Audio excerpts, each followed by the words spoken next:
નમસ્કાર દોસ્તો, હું છું ડૉક્ટર વિશાલ મકવાણા. સ્વાગત છે આજના વિડીયોની અંદર. અગાઉ જે છે એ આપણે જે વિડીયો અપલોડ કરેલો છે એની અંદર આધુનિક ઓલિમ્પિકની ચર્ચા આપણે કરેલી છે. આજે જે સિલેબસની અંદર છે એશિયન ગેમ્સ અને કોમનવેલ્થ ગેમ છે એની ચર્ચા કરવાના છીએ. એની અંદરથી વધારે ડીપલી પ્રશ્નો આવતા નથી, પરંતુ જે મહત્વની બાબતો છે એની ચર્ચા કરવાના છીએ. અને જે છે એ અગાઉ વિડીયો બનાવ્યો અને આજે વિડીયો જે અપલોડ કરી રહ્યા છે એની વચ્ચે થોડો લાંબો સમયગાળો થઈ ગયેલો છે. એનું કારણ એક જ છે કે હું જ્યાં વિડીયો બનાવું છું ત્યાં જે છે એ કામ ચાલુ છે અને જે છે અવાજની જે છે બેરિયર ખૂબ જ આવતું હોય છે. તો એના લીધે ક્યારેક વિડીયોની અંદર પણ બેકગ્રાઉન્ડની અંદર જે છે એ અવાજ આવે છે. એના માટે માફી ચાહું છું. પરંતુ જે છે એ એટલા દિવસ એટલા માટે જ લાગ્યા છે, એટલે આજે જે છે એ ફરીથી આપણે વિડીયો બનાવી રહ્યા છીએ. જોઈએ આજના વિડીયોની અંદર જલ્દીથી જે છે એ કવર કરવાના છીએ એશિયન ગેમ્સ અને કોમનવેલ્થ ગેમ્સ જે છે એની આપણે ચર્ચા કરવાના છીએ. એશિયન ગેમ્સ આ એનો ફ્લેગ છે, એની અંદર એશિયન ગેમ્સનો લોગો છે, એને પણ જોઈ શકો છો. એશિયન ગેમ્સ જે છે એની શરૂઆત ક્યારે થઈ એની આપણે ચર્ચા કરવાની છે. કોના દ્વારા કરવામાં આવી છે, એશિયન ગેમ્સના પિતા કોને કહેવામાં આવે છે, આવી મહત્વ બાબતો છે એની આપણે એને ખાસ યાદ રાખવાની છે. 1947 માં એક એશિયાઈ દેશોનું એક સંમેલન થયું હતું. એનું આયોજન જે છે સ્વ પંડિત જવાહરલાલ નહેરુ, એને સંચાલન એનું છે એ કરેલું. અને એની અંદર ચર્ચા એવી થયેલી કે મોટા સ્વરૂપની અંદર એશિયામાં પણ રમતોનું આયોજન થવું જોઈએ, એવી ચર્ચા એ સંમેલનની અંદર થયેલી. અને આ તકનો લાભ, આ તકનો ફાયદો કોને ઉઠાવ્યો? પ્રોફેસર જીડી સોંધી જે છે એને ઉઠાવ્યો. પ્રોફેસર ગુરુદત્ત સોંધી છે એમને એનો ફાયદો ઉઠાવ્યો છે. સંચાલનમાં એક મીટિંગ બનાવી. જીડી સોંધી છે એમને એમના સંચાલનમાં એક મીટિંગ બોલાવી. ક્યાં બોલાવી? તો કે નવી દિલ્હીમાં એ મીટિંગ કરવામાં આવી અને ચર્ચા કરવામાં આવી કે આવી રીતનું આયોજન આપણે કરવાનું છે. તો ક્યારે કરવાનું છે એનું પણ નક્કી થઈ ગયું. એશિયન ગેમ્સનું આયોજન જે છે 1948 ની અંદર જે છે કરવાનું નક્કી કરવામાં આવ્યું. 1948 ની અંદર અને દરેક દેશ છે એને આમંત્રણ મોકલવામાં આવ્યું અને પરંતુ એની અંદર જે છે ઓલિમ્પિકની તૈયારીની અંદર બધા દેશો છે એ લાગેલા હતા. તેના કારણે દરેક દેશોએ છે અસ્વીકાર કરવામાં આવ્યો, આમંત્રણને અસ્વીકાર કર્યું છે. કારણ કે 1948 ની અંદર લંડનની અંદર ઓલિમ્પિક છે એને આયોજન થવાનું હતું, તો એની તૈયારીમાં બધા જ દેશો છે એ લાગેલા હતા. ફરીવાર મીટિંગ બોલાવી અને 1950 ની અંદર એશિયન ગેમ્સનું આયોજન કરવાનું ફરી નક્કી કરવામાં આવ્યું છે. અને એશિયન ગેમ્સ જે છે એનું ફેડરેશન, એશિયન ગેમ ફેડરેશનની મંજૂરી મળતાની સાથે જ એક વર્ષ પછી 4 માર્ચ થી 11 માર્ચ 1951 માં આયોજન કરવામાં આવેલું છે. પહેલું એશિયન ગેમ્સનું આયોજન 1951 ની અંદર થયું છે. ક્યાં થયું છે? તો કે દિલ્હીની અંદર થયું છે. દિલ્હી, ભારતની અંદરથી એશિયન ગેમ્સની શરૂઆત થયેલી છે. એટલા માટે ખૂબ જ અગત્યનું છે. સૌથી પહેલો એશિયન ગેમ છે એ ભારતની અંદર જે છે આયોજન થયેલું છે, એટલા માટે ખૂબ જ અગત્યનું છે. જીડી સોંધી, ગુરુદત્ત સોંધી જે છે તેમને એશિયન ગેમ્સના પિતા કહેવામાં આવે છે. કોને એશિયન ગેમ્સના પિતા કહેવામાં આવે છે? ગુરુદત્ત સોંધી છે એમને એશિયન ગેમ્સ છે એના પિતા કહેવામાં આવે છે. આવી જે અગત્યની માહિતી છે એને આપણે યાદ રાખવાની છે. તો એશિયન રમતોત્સવ ઉપર એક નજર છે. પહેલો ક્યાંથી શરૂ થયો? 1951 નવી દિલ્હીથી શરૂ થયો છે. પછી ક્રમવાઇઝ કયા શહેરની અંદર, કયા દેશની અંદર જે છે એશિયન ગેમ્સનું આયોજન થયેલું છે એની માહિતી તમે વિડિયો પોઝ કરી અને તમે લઈ શકો છો, સ્ક્રીનશોટ પણ પાડી શકો છો. આની અંદર ક્યારેક ક્રમની અંદર જે છે દેશ અને એનું વર્ષ છે એ પૂછાઈ શકે છે, ક્રમમાં ગોઠવવાનું આવી શકે છે. અથવા તો વર્ષ આપેલું હોય એની સામે દેશ અથવા તો શહેરનું નામ આપેલું હોય એની સાથે જોડકા જોડવું એવી રીતે પૂછાઈ શકે છે. તો એની માહિતી પણ તમે જે છે એ વિડિયો પોઝ કરીને લઈ શકો છો, જેથી કરી વિડિયો જે છે એ લાંબો ન થઈ શકે. આ પણ છે, એને પણ તમે જોઈ શકો છો. આની અંદર જે છે તાજેતરમાં છેલ્લે કયો એશિયન ગેમ્સનું આયોજન થયેલું છે, ક્યાં થયેલું છે? તો કે 2022 ની અંદર હાંગઝાઉ ચીનની અંદર થયેલું છે. એના પછીનો જે છે એ 2026 ની અંદર ક્યાં થવાનું છે? તો કે નાગોયા જાપાનની અંદર આયોજન થવાનું છે. 2030 ની અંદર દોહા કતારની અંદર આયોજન થવાનું છે અને 2034 ની અંદર રિયાદ દક્ષિણ કોરિયાની અંદર આયોજન થવાનું છે. આ જે નજીકના છે, ભવિષ્યની અંદર જે આયોજન થવાના જે છે એશિયન ગેમ્સનું એ યાદ રાખવાનું છે અને તાજેતરમાં જે આયોજન થયેલું છે તેને યાદ રાખવાનું છે. એ ખૂબ જ અગત્યનું બની રહે છે. એના ઉપરથી પ્રશ્ન આવી શકે છે.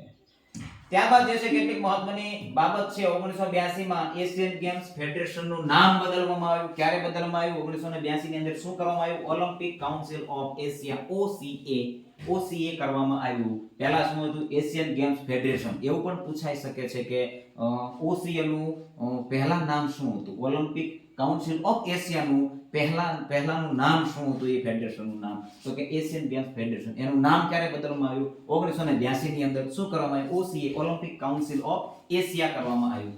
ત્યારબાદ 2006 ની અંદર કતારના દોહાની અંદર આયોજન થયેલું અને તેમાં શું મહત્વની બાબત છે તો કે આ ગેમ્સ ની અંદર અત્યાધુનિક ટેકનોલોજીનો ઉપયોગ થયો. અત્યાધુનિક ટેકનોલોજીનો ઉપયોગ થયો કયા જે છે એશિયન ગેમ્સ ની અંદર તો કે 2006 કતાર દોહાની અંદર જે છે અત્યાધુનિક ટેકનોલોજીનો ઉપયોગ થયો અને રમતોનું પ્રસારણ અને વ્યવસ્થાપન વધુ સુવ્યવસ્થિત બન્યું. એટલા માટે અગત્યની બાબત છે આ 2006 ની અંદર કતારની અંદર. ત્યારબાદ ભારતનું નેતૃત્વ જે છે 1951 ની અંદર દરેક ઓલિમ્પિક ની અંદર કેટલા મેડલ ભારતને મળેલા છે એની આ માહિતી છે. 1951 ની અંદર 15 ગોલ્ડ મળેલા છે, 16 સિલ્વર, 20 બ્રોન્ઝ અને કુલ 51 મેડલ મેળવેલા છે. એમ દરેક એશિયન ગેમ્સ ની અંદર જે છે કેટલા મેડલ, કેટલા ગોલ્ડ, કેટલા સિલ્વર અને કેટલા બ્રોન્ઝ મળેલા છે એની ચર્ચા કરેલી છે. વિડિયો છે એને પોઝ કરી તમે એની માહિતી તમે નોંધ કરી શકો છો. આને પણ નોંધ કરી શકો છો.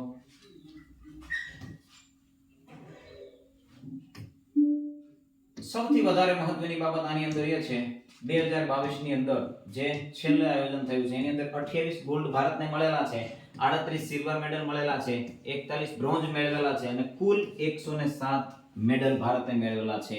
પહેલી વખત ભારતે 100 નો આંકડો છે એ પાર કરેલો છે એશિયન ગેમ્સ ની અંદર. એટલા માટે ખૂબ જ મહત્વનું બની રહે છે. છેલ્લું જે આયોજન થયેલું છે એની કેટલીક બાબતો છે એ આપણે યાદ રાખવાની હોય છે. ભારતે પ્રથમ વખત એશિયન ગેમ્સમાં 100 મેડલ જીતવાનો આંકડો પાર કર્યો ત્યારે 2022 ની અંદર. 2022 નો જે આયોજન થયેલું એશિયન ગેમ્સનું એની અંદર ચીન, જાપાન અને દક્ષિણ કોરિયા પછી ભારત ચોથો દેશ બન્યો કે જેને 100 મેડલને પાર કરેલા છે. સૌથી વધારે મેડલ જીતેલા છે. શૂટિંગમાં ભારતે અત્યાર સુધીના સૌથી વધુ મેડલ જીત્યા. કઈ રમતની અંદર સૌથી વધુ મેડલ 2022 ની અંદર જીતેલા છે?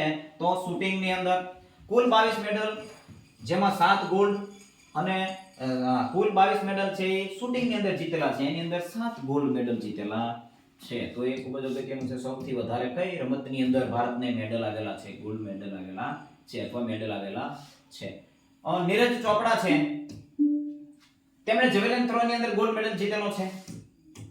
ભારતે આર્ચરીની અંદર કમ્પાઉન્ડ ટીમ છે ઇવેન્ટની અંદર 5 ગોલ્ડ મેડલ મેળવેલા છે. 5 ટીમ હતી, 5 ગોલ્ડ મેડલ જીતેલા છે. ક્રિકેટ અને કબડ્ડી પુરુષોની અંદર મહિલા ક્રિકેટ બંને ટીમે જે છે ગોલ્ડ મેડલ જીતેલા છે. કબડ્ડીની અંદર પણ ગોલ્ડ મેડલ જીતેલા છે અને દેશને ગૌરવ અપાયેલું છે. ક્રિકેટની અંદર પણ ભાઈઓ બહેનો બંનેની અંદર, કબડ્ડીની અંદર પણ ભાઈઓ બહેનો બંને જે છે ગોલ્ડ મેડલ જીતેલા છે.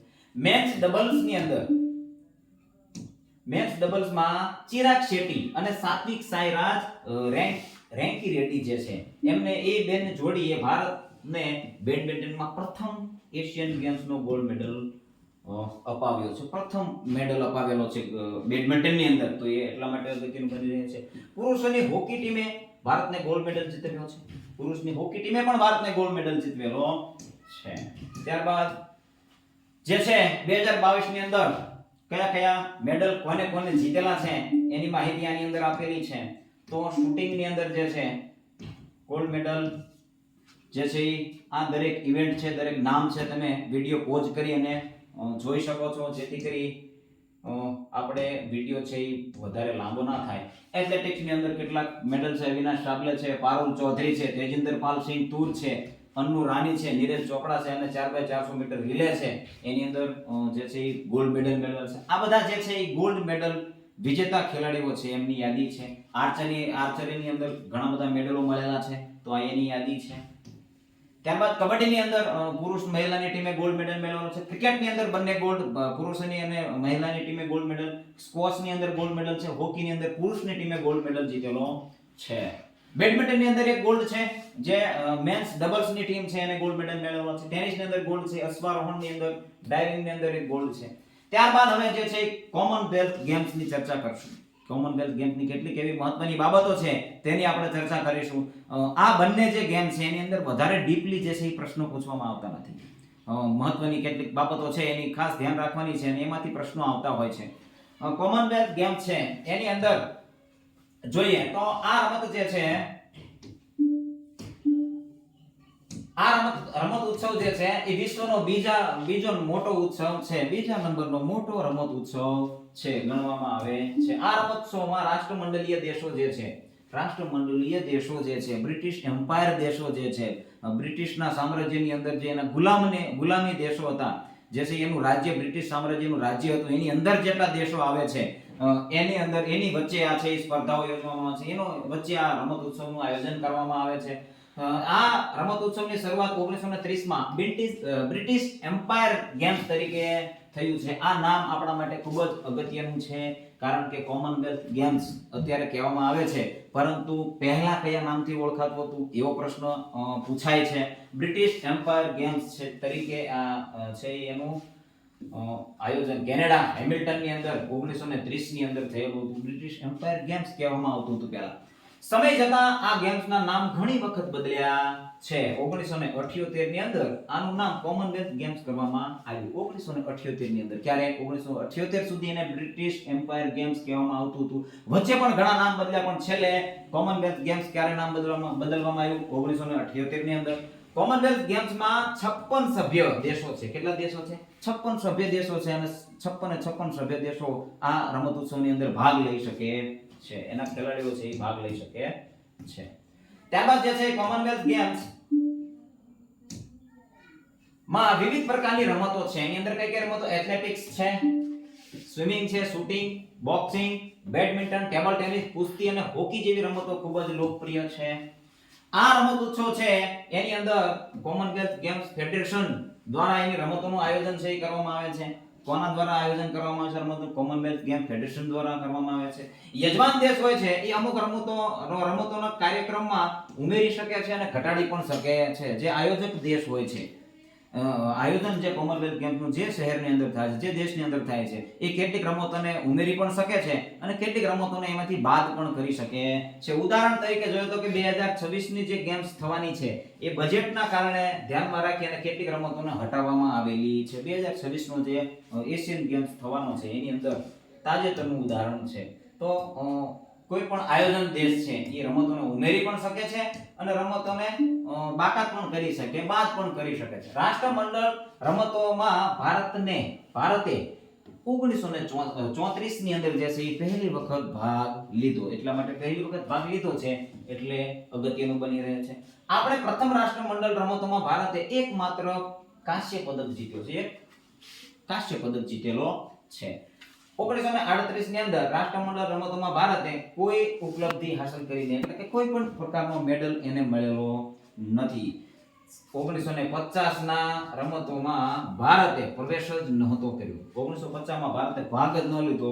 1954 માં ભાગ લીધો અને ફક્ત એક સિલ્વર મેડલ એને મળેલો છે. તો આ અગત્યની બાબત છે.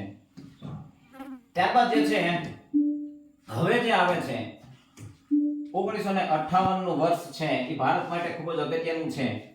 રાષ્ટ્રમંડળ રમતોના ઇતિહાસમાં ઉલ્લેખનીય સિદ્ધિ પ્રાપ્ત કરી ભારતના મિલ્ખા સિંહ જે છે એમને પ્રતિભાગ કરેલું અને 440 ગજની દોડની અંદર જે છે દેશને પહેલો સ્વર્ણ પદક અપાવ્યો હતો. પહેલો સ્વર્ણ પદક કોમનવેલ્થ ગેમ્સ ની અંદર કોને અપાવ્યો? મિલ્ખા સિંહે અપાવ્યો છે. ભારતમાં આ વર્ષે કુસ્તીમાં પણ એક સ્વર્ણ પદક મેળવેલો હતો. સન 1962 ની અંદર રાષ્ટ્રમંડળ રમતોમાં ચીનના આક્રમણના કારણે ભારતે ભાગ લીધો. 1962 નો જે કોમનવેલ્થ ગેમ છે એની અંદર ચીને આક્રમણ ભારત ઉપર કરેલું, એટલા માટે ભારત ભાગ લઈ શક્યું નહીં. 2002 માં જે 17મું આયોજન થયેલું માન્ચેસ્ટરમાં થયેલું અને ભારતે તેની અંદર 32 ગોલ્ડ મેડલ, 21 સિલ્વર મેડલ અને 19 કાંસ્ય મેળવી અને કુલ 72 મેડલ જીતીને ત્રીજું સ્થાન પ્રાપ્ત કરેલું. પદક તાલિકા હોય છે, મેડલોની યાદી હોય છે, એની અંદર ત્રીજું સ્થાન ક્યારે પ્રાપ્ત કર્યું ભારતે? તો કે 2002 ની અંદર 17મો કોમનવેલ્થ ગેમ્સનું આયોજન થયેલું હતું. તો તેની અંદર આ એક મહત્વની બાબત છે, ત્રીજું સ્થાન પ્રાપ્ત કરેલું છે. ત્યારબાદ ભારતે 2010 ની અંદર ભારતે નવી દિલ્હીની અંદર આયોજન કરેલું કોમનવેલ્થ ગેમ્સનું ભારતે જ આયોજન કરેલું, અને તેમાં ભારત માટે એક ઐતિહાસિક ઘટના હતી. આ ગેમ્સમાં ભારતે 101 મેડલ જીતીને જે છે મેડલ યાદીમાં બીજું સ્થાન પ્રાપ્ત કર્યું. 2010 ની અંદર મેડલ કેટલા 101 મેડલ મેળવ્યા અને બીજું સ્થાન પ્રાપ્ત કરેલું છે. તો એટલા માટે ખૂબ જ અગત્યનું છે. ત્યારબાદ જે છે કોમનવેલ્થ ગેમ્સ ઉપર એક નજર કરીએ તો ક્યારે જે છે કયા શહેરની અંદર ક્યારે આયોજન થયેલું છે એની યાદી છે. 1930 માં હેમિલ્ટન કેનેડાથી કોમનવેલ્થ ગેમ્સની શરૂઆત થયેલી છે. ત્યારબાદ દરેક જે છે એની યાદી છે, તમે વિડિયો પોઝ કરી અને જોઈ શકો છો. 1938 પછી વચ્ચે ગેપ છે, જે દ્વિતીય વિશ્વયુદ્ધના કારણે ગેપ છે. બે કોમનવેલ્થ ગેમ છે વચ્ચેથી એનું આયોજન થયું ન હતું, કારણ કે દ્વિતીય વિશ્વયુદ્ધ છે એનું થયું હતું. એટલા માટે 1938 પછી 1942 ની અંદર અને 1946 આ બે કોમનવેલ્થ ગેમ છે એને રદ કરવામાં આવેલા હતા. આ પણ છે, તેને પણ તમે વિડિયો પોઝ કરીને નોંધ કરી શકો છો. આની અંદર જે છે 2010 માં નવી દિલ્હીની અંદર ભારતની અંદર થયેલું એ પણ ખાસ યાદ રાખવાનું છે. અને 2022 ની અંદર બર્મિંગહામ ઇંગ્લેન્ડની અંદર આયોજન થયેલું, જે તાજેતરમાં હમણાં જ છે એના પછી ભવિષ્યની અંદર જે છે 2026 ની અંદર ગ્લાસગો સ્કોટલેન્ડ ની અંદર આયોજન થવાનું છે. 2030 ની અંદર અમદાવાદ ભારતે માંગ કરી છે. 2030 માં કોમનવેલ્થ ગેમ્સનું આયોજન અમદાવાદમાં થશે એવી માંગ કરેલી છે. ભારતે માંગ કરી છે કે અમે આયોજન કરશું. ત્યારબાદ 2022 માં બર્મિંગહામમાં ખાતે યોજાયેલ કોમનવેલ્થ ગેમ્સમાં ભારતે કુલ 61 મેડલ જીત્યા છે. કેટલા મેડલ જીત્યા છે? 61 મેડલ જીત્યા છે. આ મેડલનો વિગતવાર હિસાબ અહીંયા છે. તો કે 22 ગોલ્ડ મેડલ છે, 16 સિલ્વર મેડલ છે અને 23 બ્રોન્ઝ મેડલ છે. કુલ મળી અને 61 મેડલ જે છે એ થાય છે. તો તાજેતરનું છે એટલા માટે યાદ રાખવાનું છે. તો કે ભારતે જે છે ગોલ્ડ મેડલ જે છે જીત્યા છે એ દરેક ઇવેન્ટ છે. અને યાર વેઇટ લિફ્ટિંગ ની અંદર આ 3 મેડલ મીરાભાઈ ચાનુ, જેરેમી લાલરીનુગા છે એને મેડલ મેળવેલો છે. અચિંત શ્યુલી છે એને પણ મેડલ મેળવેલો છે. ગોલ્ડ મેડલ છે, ખાલી ગોલ્ડ મેડલ છે. આ જે યાદી છે એ માત્ર ગોલ્ડ મેડલ જે પ્રાપ્ત કર્યો છે 2022 ના કોમનવેલ્થ ની અંદર એની યાદી છે. એને તમે નોંધ કરી શકો. કુસ્તીની અંદર 1 2 3 4 5 6 મેડલ છે એ મેળવેલા છે. એની પણ તમે યાદી. એથ્લેટિક્સ ની અંદર મેડલ મેળવેલા છે, ગોલ્ડ મેડલ, એની પણ યાદી તમે જોઈ શકો છો. બોક્સિંગ ની અંદર મેડલ મેળવેલો છે. બેડમિન્ટન ની અંદર પીવી સિંધુ, લક્ષ્ય સેન છે, સાત્વિક અને ચિરાગની ડબલ્સ જે છે એને પણ ગોલ્ડ મેડલ મેળવેલો છે. જુડો ની અંદર છે, લોન બોલ્સ ની અંદર છે, ટ્રાયથલોન ની અંદર મેડલ મેળવેલો છે, સ્કોશ ની અંદર છે. કોમનવેલ્થ ગેમ્સ ના પિતા તરીકે કોને ગણવામાં આવે છે? કોમનવેલ્થ ગેમ્સ ના પિતા આ અગત્યનું છે. કોમનવેલ્થ ગેમ્સ ના પિતા મેલવિલે માર્ક્સ બોબી રોબિન્સન છે એને ગણવામાં આવે છે. તેઓ કેનેડિયન પત્રકાર હતા અને એથ્લેટિક મેનેજર પણ હતા.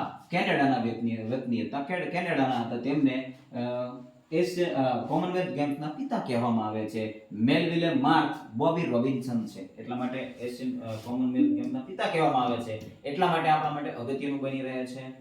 તો દોસ્તો આજના વિડીયોની અંદર બસ આટલું જ. છેલ્લે જે વિડીયો અપલોડ કર્યો અને અત્યાર સુધી થોડોક લાંબો ગાળો થઈ ગયો છે, પરંતુ પરિસ્થિતિને અનુરૂપ જે છે એ આપણે, કારણ કે વિડીયો જો બનાવ્યો હોત તો એની પાછળ બેકગ્રાઉન્ડની અંદર અવાજનું બેરિયર ઊભું થઈ શકે એમ હતું. એટલા માટે વિડીયો જે છે એ બનાવવામાં આવેલો ન હતો. આજથી જે છે એ ભવિષ્યની અંદર આપણે એક હવે વિડીયો છે એ આ પહેલા ચેપ્ટરનો અપલોડ કરવાના છીએ, જે છે રિક્રિએશન. એના પછી લગભગ આ ચેપ્ટરની અંદર બધું જે છે એ ઇન્વોલ્વ થઈ જાય છે. આપણા જે વિડીયો છે ચેપ્ટર 1 જે છે એ પૂરું થઈ જાય છે. અને એક જે ટોપિક છે રિસર્ચ એપ્ટિટ્યૂડ, એની ચર્ચા આપણે અંતમાં છેલ્લે કરશું. કારણ કે પેપર 1 અને પેપર 2 બંનેની અંદર રિસર્ચ એપ્ટિટ્યૂડ છે એ આવતું હોય છે, એટલે છેલ્લે ચર્ચા કરીશું તો બંનેની અંદર એનો ઉપયોગ થઈ શકશે. રિક્રિએશન નો વિડીયો અપલોડ થશે, એના પછી પીવાયક્યુ જે છે એની ચર્ચા કરીશું. જૂના પ્રશ્નપત્રો છે એની અંદર જે પૂછાયેલા પ્રશ્નો છે કેટલાક ચેપ્ટર 1 ના, તો એની આપણે ચર્ચા કરશું. વિડીયો લાંબો ન થાય એના માટે કેટલીક માહિતી છે. જો કે એશિયન ગેમ્સ અને કોમનવેલ્થ ગેમ છે એ બંનેની અંદર બહુ વધારે ડીપલી પ્રશ્નો પૂછવામાં આવતા નથી, પરંતુ એનો અર્થ એ પણ નથી કે ડીપલી પ્રશ્ન પૂછવામાં આવી શકે નહીં. એટલા માટે દરેક માહિતી છે એની આપણી પાસે નોંધ હોવી જોઈએ, જેથી કરી અને જો પ્રશ્ન પૂછાઈ જાય તો આપણે એને સોલ્વ કરી શકીએ. મહત્વની બાબતો હતી એની આપણે ચર્ચા કરી છે. તો બસ આજના વિડીયોની અંદર બસ આટલું જ. ધન્યવાદ. જોતા રહેજો વિડીયો.